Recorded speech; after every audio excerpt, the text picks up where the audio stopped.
جب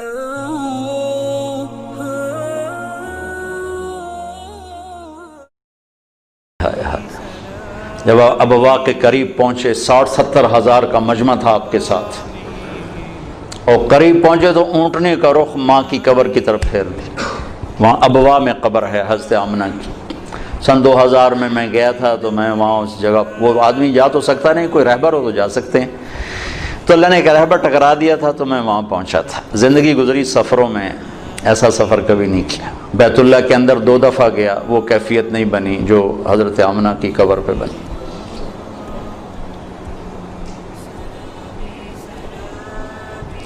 مجھے وہ چھوٹا سا محمد نظر آنے لگا، جو ماں کی عمر کیا تھی؟ 25 سال۔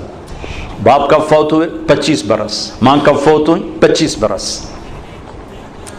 اور 3 افراد، ام ایمن خادمہ، والدہ جناب رسول اللہ صلی اللہ علیہ وسلم۔ اچانک موت کا وار ہوا ہے، ممکن ہے ہارٹ اٹیک ہوا ہو، ممکن ہے، جو کچھ پڑھا ہے اس کے مطابق تو یہی خیال آتا ہے کہ بولا نہیں جا رہا تھا، اور کروٹ پہلو بدل رہی تھی، اس سے پتہ لگتا ہے شاید ہوا ہو، بولا نہیں جا رہا، اور آپ سہمے ہوئے پاس بیٹھے ہوئے تھے، کیا ہو کیا ہو؟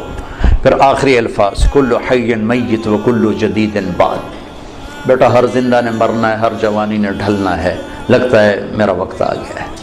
وقد ولدت طہرا، میں نے ایک پاکیزہ ہستی کو جنم دیا ہے۔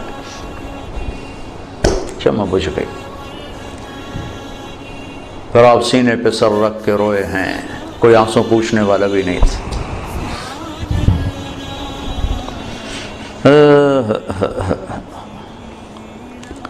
پتھر جوڑ کے وہاں نیچے اترے تو آپ پھر بھاگ کے اوپر چڑھ گئے۔ پہاڑ ہے اتنا اونچا، اس سے تھوڑا سا اونچا ہے، پھر اوپر چڑھ گئے۔ ام ایمن پیچھے پیچھے دوڑی، تو اب ماں کی قبر سے لپٹ کے لیٹے ہوئے تھے ایسے۔ جب قریب آئیں تو آپ کہہ رہے تھے، اماں تجھے تو خبر تھی تیرے سوا میرا کوئی نہ تھا، مجھے چھوڑ کے تو کہاں چلی گئی۔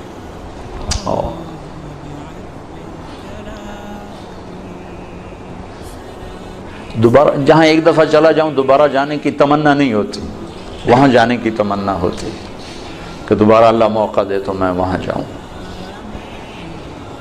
ایک وقت عصر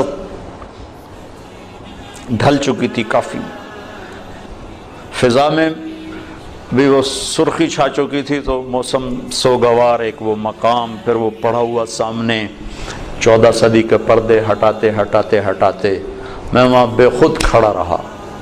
واہ میرے رب، جس کو تو نے حبیب بنایا اسے اتنے بڑے دکھ میں ڈالا، ہوئے ہوئے ہوئے ہوئے،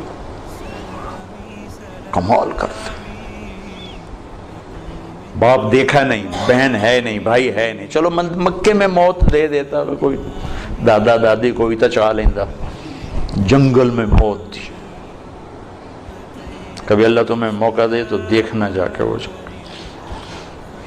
میں تو یہ واقعہ ہزاروں دفعہ سنا چکا ہوں، ہر دفعہ روتا ہوں، حالانکہ آدمی عادی ہو جاتا ہے ایک چیز جب بار بار سناتا ہے، لیکن مجھے نہیں یاد کہ یہ کہتے ہوئے کبھی میں آپ دیدہ نہ ہوں۔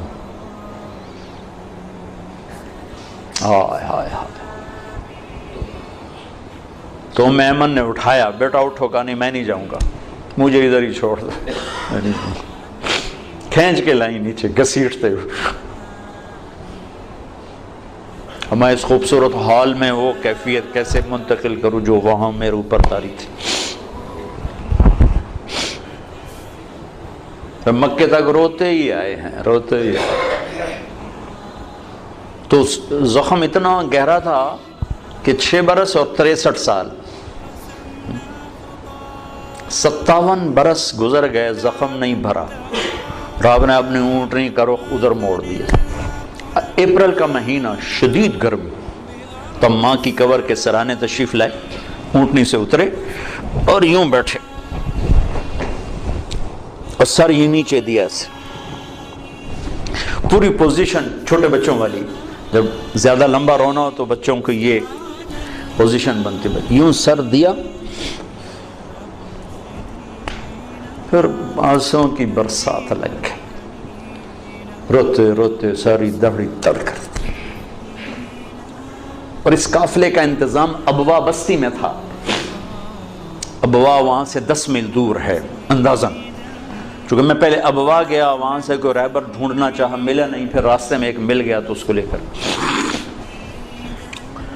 تو پھر آپ نے فرمایا کہ میں ادھر ہی آج قیام کروں گا۔ وہاں نہیں گئے جہاں سارا انتظام تھا ٹھہرنے کا، ماں کے سرانے رات گزاری ہے۔ جن کے ہاتھ میں جنت کی چابی ہے، جن کے بغیر کوئی جنت میں جا نہیں سکتا۔ آپ نے کہا سارے نبیوں پر بھی جنت حرام ہے جب تک میں نہ چلا جاؤں، وہ اپنی ماں کے لیے ایسے بے قرار